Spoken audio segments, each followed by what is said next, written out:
হিমাগারে আলু সংরক্ষণ করে লোকসানে পড়েছেন মুন্সিগঞ্জের কৃষক ও ব্যবসায়ীরা। উৎপাদন থেকে শুরু করে সংরক্ষণের অর্ধেক খরচও তুলতে পারছেন না তারা। একদিকে বাজারে আলুর চাহিদা কম, অন্যদিকে মজুদ আলুর ভবিষ্যৎ নিয়ে কৃষি অধিদপ্তর কোনো আশার কথা শোনাতে পারেনি। লোকসান কমাতে আলুর ন্যূনতম দাম বেঁধে দেওয়ার সুপারিশ করেছেন হিমাগার মালিকরা।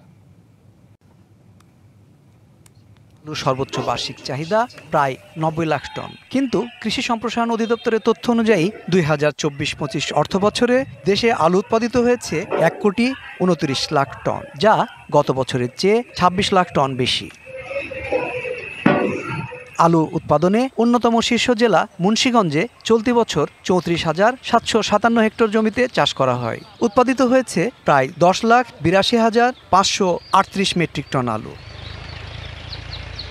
জেলার ৬১টি হিমাগারে আলু সংরক্ষণ করা হয়েছে ৫,২৩,৩৩৫ মেট্রিক টন, কিন্তু এখনও অবিকৃত ২,৮৮,৫২৬ মেট্রিক টন আলু। এবছর কেজি প্রতি আলু উৎপাদন খরচ পড়েছে ১৭ থেকে ১৯ টাকা, আর হিমাগারে সংরক্ষণ করতে ২৬ থেকে ২৮ টাকা খরচ হয়েছে।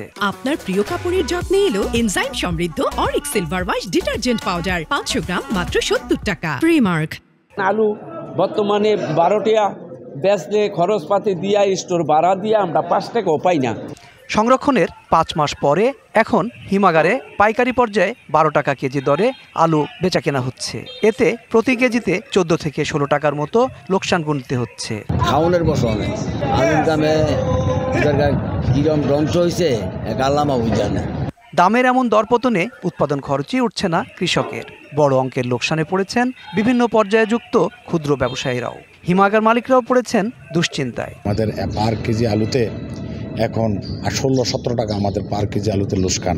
এখন সে কি করে সামনে আবার খেতি করবে, তার পুঁজি কোথায়? পরিস্থিতি উত্তরণে কোনো আশা জাগা নেওয়া বার্তা নেই কৃষি সম্প্রসারণ অধিদপ্তরের কাছেও। সরকার হিমাগারে ৫ টাকা আলুর মূল্য নির্ধারণ করেছে। আমরা এজন্য বিভিন্ন জায়গায় উপজেলা পর্যায়ে বিভিন্ন ধরনের প্রচার প্রচারণা চালিয়ে যাচ্ছি যেন কৃষকরা তাদের ন্যায্য মূল্যটা পায়।